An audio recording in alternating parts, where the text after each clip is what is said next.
என்னண்ணா போன் போட்டு வர சொன்னீங்க? என்னடா பிரச்சனை உங்க 2 பேத்துக்கு?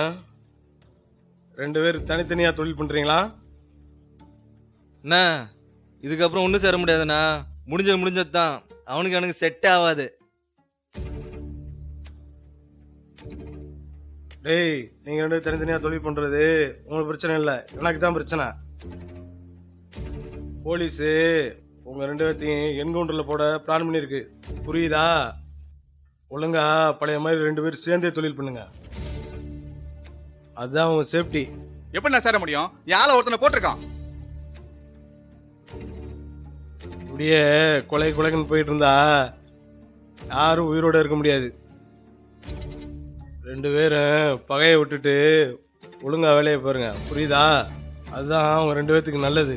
அப்பெல்லாம் விட்டுற முடியாதுண்ணே. என் கூட ஒருத்தவன் போட்டிருக்கான், ஆனா ரூட் எடுத்து போட்டே தருவேன். உன்னால முடிஞ்சா தூக்குறா பாக்கல. நீ எண்ணி 3 நாள்ல உன்னை நான் தூக்குறேன். எண்ணி 3 நாள்ல நீ அவனை தூக்குறியா நான் உன்னை தூக்குறேன்னு பாக்கலாம். 2 பேரும் மாத்தி சண்டை போடுறதா என்ன மைத்திக்கிட்டு உட்காந்துருக்கீங்க? அண்ணே இவெல்லாம் கடைசி வரையும் 2 பேருமே திருந்த மாட்டானுங்கண்ணே. அவன் போக்கிலே விடுங்க, பாத்துக்கலாம்.